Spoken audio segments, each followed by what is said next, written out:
இன்னைக்கு நம்ம ஊரு நாட்டாமாவோட புது டிராமா என்ன? ஏர்போர்ட் மூர்த்தியை விடுதலை சிறுத்தைகள் கட்சிக்காரங்க எல்லாம் சேர்ந்து தாக்கிட்டாங்க. ஏர்போர்ட் மூர்த்தி என்னன்னே எல்லாரும் தாக்கிட்டாங்கன்னா மத்தவங்க கதையெல்லாம் என்ன ஆகுது அப்படின்னு சொல்லிட்டு நம்ம நடிகர் திலகத்தை மிஞ்சி நடிச்சிட்டு இருப்பாரு. அதுதான் போயிட்டு இருக்குது அன்னைக்கு. நம்ம நாட்டமா மறந்துடுவாரு. தன்னோட கட்சி நாம் தமிழர் கட்சி என்ன மாதிரி ஒரு கட்சி அப்படின்னு மறந்தே போயிடுவார். என்னமோ விடுதலை சிறுத்தைகள் கட்சி தான் அந்த மாதிரி பண்ற மாதிரியும், திமுக தான் அந்த மாதிரி மிச்ச கட்சியெல்லாம் உட்காந்து கதை பேசிட்டு உட்காந்துருப்பாரு. வீரலட்சுமி எனக்கு சப்போர்ட் பண்ணாங்க அப்படின்றதுக்காக அவங்க கோயிலுக்கு போன போது அங்க போலீஸ்காரங்க முன்னாடிதான் நாம் தமிழர் கட்சிக்காரங்க தாக்குனாங்க. அது சீமானுக்கு மறந்து போச்சாமா?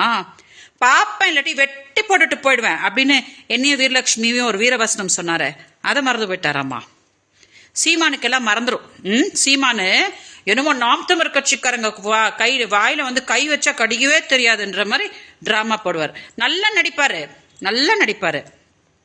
இந்த அமோல் டப்பா மாதிரி அந்த மூஞ்சி வச்சுக்கிட்டு தம்பிங்களா எனக்கு திரள் நிதி கொடுங்க அப்படின்னு நடிப்பாரு.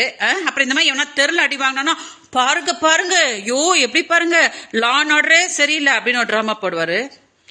பேசுனா யூடியூப்ல உட்காந்து இந்த மாதிரி கொச்சையா எதிர்க்க இருக்கவங்கள பத்தி பேசினா தெருல அடி விடதான் செய்யும். சரியா? எல்லாரும் மனசுல வச்சுட்டு பேசணும். அட்லீஸ்ட் அவங்க அடிச்சதோட விட்டாங்க. சீமானோட நிலைமை என்ன ஆச்சு பாத்தீங்கல்ல? வலசரவாக்கம் ஸ்டேஷன் வெளியில வாயை மூடிட்டு போயிருந்தா இந்த பிரச்சனை இவ்வளவு தூரம் வந்திருக்காது. வெளியில அவ ஒரு பாலியல் தொழிலாளி அப்படின்னாரு பாத்தீங்களா? அதுக்குதான் இப்ப சுப்ரீம் கோர்ட் வரைக்கும் அந்த கேஸ் போயிருக்குது.